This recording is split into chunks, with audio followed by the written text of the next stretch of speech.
旅先で出会ってカップルになった YouTuber がアジアを旅することにしました。まず最初に訪れたのは中国。自分たちの常識とは何もかもが正反対のこの国に、二人は戸惑います。どこに行っても設置されている監視カメラに混乱するばかりです。I don't know if you can see, but there is like 10 different cameras up there on the road. There is cameras everywhere here.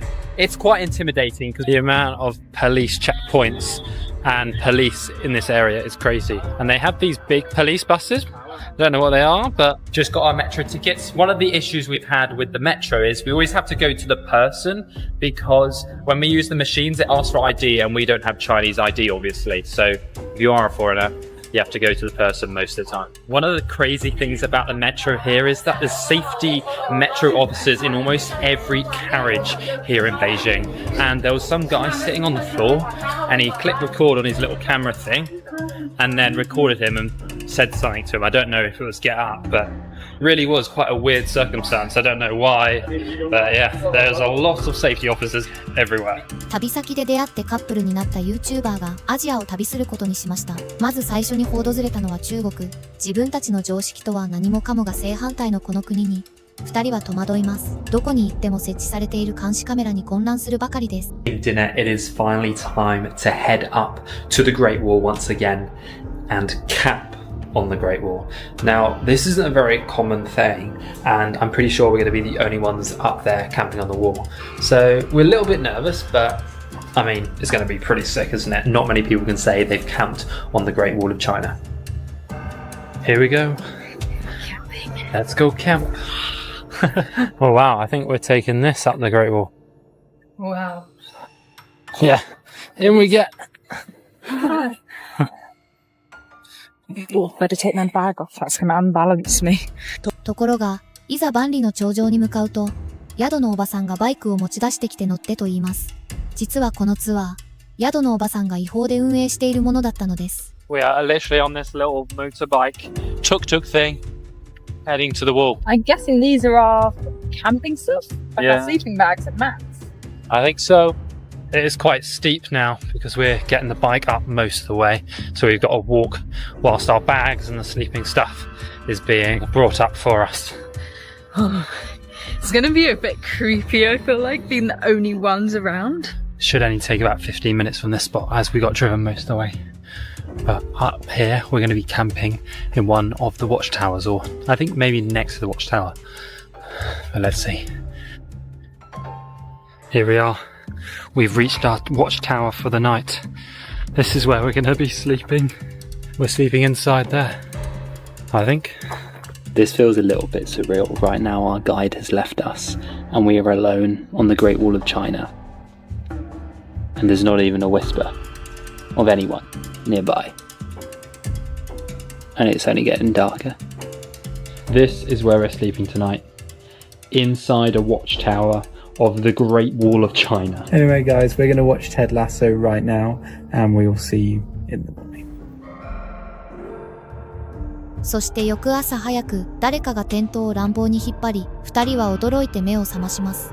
そこにはツアーを手配したおばさんと共産党員らしき男性の姿が。実はここでテントを張って泊まるのは禁止されていて、おばさんはお金をもらって違法にこうしたツアーを行っていたのです。そんな事情を知らなかった YouTuber は、ただ戸惑うばかりでした。I just woke up.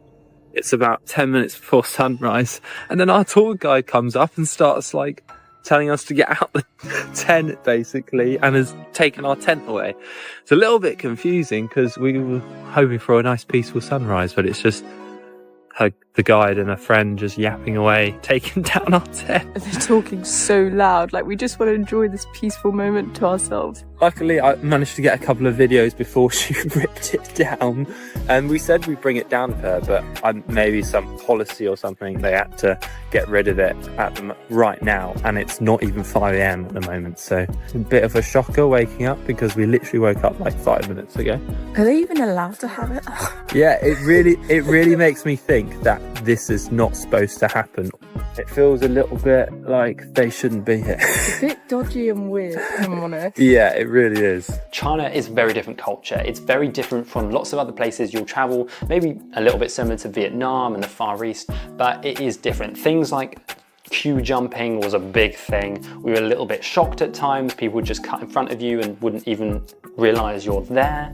The other things is like spitting in public is a very common thing. We were very shocked walking through cities. People are spitting everywhere. I think it's just something to do with the Chinese medicine and clearing your throat or whatever, but it was a little bit of a shock, and it's just like, okay, wasn't expecting that, but that's how they do it in China. Something we didn't actually face, but other people were telling us about this.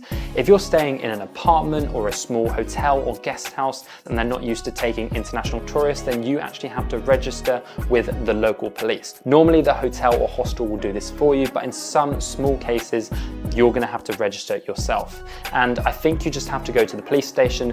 2週間、口に合わない食事と、常に誰かに監視されているようなストレスを抱え続けた YouTuber たちは、すっかり疲れ果てて帰国しようとしました。でも友達と日本で会う約束があったため、仕方なく日本へ向かいます。So we are in Shibuya now, which is like the crazy town, and we're about to meet a couple of our friends who are here in Tokyo as well. So we're going to go meet them at the middle of Shibuya Crossing, which is like, you know, the busiest crossway in the world. I'm really, really excited for this food. I think. Man, he just walked into it. This is a sushi train restaurant. Here we go. So we have these little iPad screens to choose our sushi. Look at all these menu options. There's so much. You can even get dessert, fruit, alcohol, soft drinks. Whose is this? Oh yeah, this is mine. Here we go. Woohoo! Look at that. Look at that beauty. So each one of these is 130 yen. How good is that? 4 for 2, right? For two, which is under a pound. That's like 80p, isn't it? Yeah. She's gone for it all. Is it good? It's all good. 130 yen well spent. I've got more coming. Here we go. Look at that. That's a bit different. Ooh, yum. Oh, you have to make sure you accept it as well. Josh just ordered loads of food. By accident. How much have you ordered? Too much. It just keeps coming. You've got so many plates. I didn't order that one. It just appeared. Oh. Oh, you can actually do sushi. Better luck next. So we just finished that sushi restaurant. Honestly, it is so much fun. We just found an arcade, so we're gonna go try out some games. It's so bright in here. Which one should I go for? Anyone you can get. This one. It's... Go on, go on, go on. Go on. Come on, come on. I've got him, I've got him. Please, please, please. Oh, no way. Oh my god. No!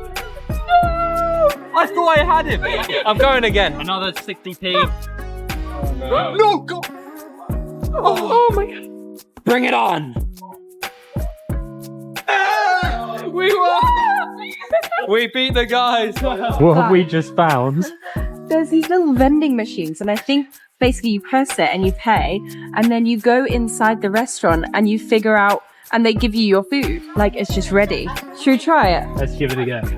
Shrimp salmon and some shrimp wonton ramen. I'm gonna try this one. Is this for us already? Wow, we literally ordered and the guy came out. It's like checking it. I have absolutely no idea what I ordered. I just clicked on one because there was a queue behind me and I felt pressure. So our ramen just arrived. This is a wonton noodle ramen and it looks so good. We've got a couple of eggs, some pork. Portions look really big. This is actually so good. That ramen was so good. Mine was sort of like citrony with like a bit of pork and the eggs, even though I don't like eggs, and the noodles were so good. I am now like super full, and it cost 980 Japanese yen each. And it was so cool, like putting it into the machine and stuff. Highly recommend checking those kind of things out. そうして2人は日本で楽しい2週間を過ごし帰国しました。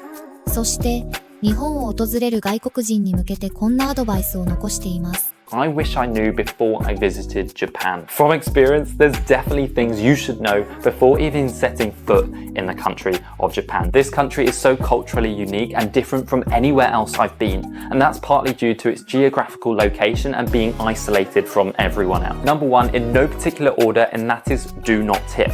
In Japan, it is not accustomed to tip. Unlike America, where it's pretty much forced, in Japan, if you tip, then it's actually considered a little bit rude. Japanese people are very polite, and even if you get really good customer service, they're not expecting a tip. It's just not in the custom, in the culture in Japan. You see all the time in the UK, but it's not culturally acceptable in Japan, and that is eating and drinking whilst walking.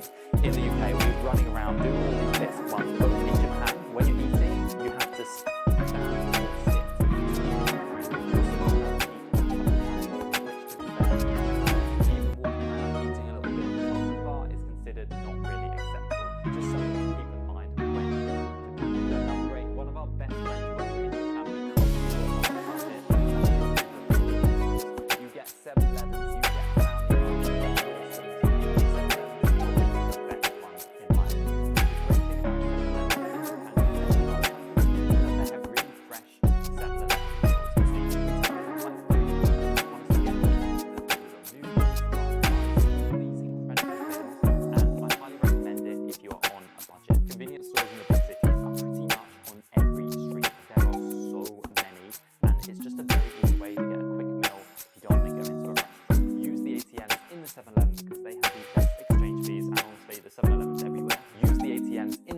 Because they have the best exchange fees, and honestly the 7-Elevens everywhere, so you will never be far. Something which really surprised me is that you can't smoke anywhere in Japan. You have to go into these designated smoking rooms or smoking areas where everyone's smoking together. It's just something to know if you are a smoker. I'm personally not a smoker, just something to know. It's also quite interesting. One of the big reasons Amelia and I wanted to go to Japan is because of the food, and honestly the food is unreal. It is really good, and hopefully you can enjoy it as much as we did. Now, some recommendations is try and use the local restaurants, because sometimes these are the best ones. They're cooking everything fresh, everything is just really good. Something quite surprising is that when you're on the metro, it is completely silent.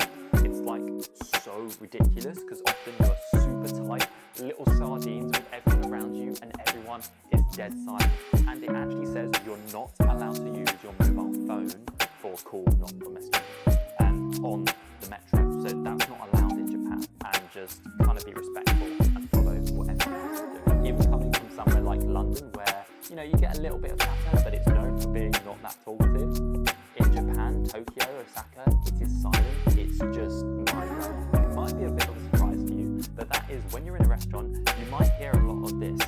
And slurping in Japan is actually considered polite, and it means that your noodles or your ramen or whatever you're eating is actually really good.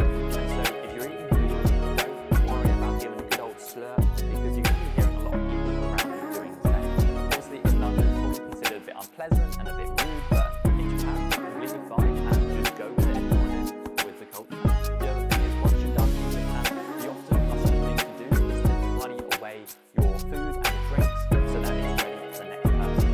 Unless you're in like a really fancy restaurant, then yeah, they'll obviously take it away from you.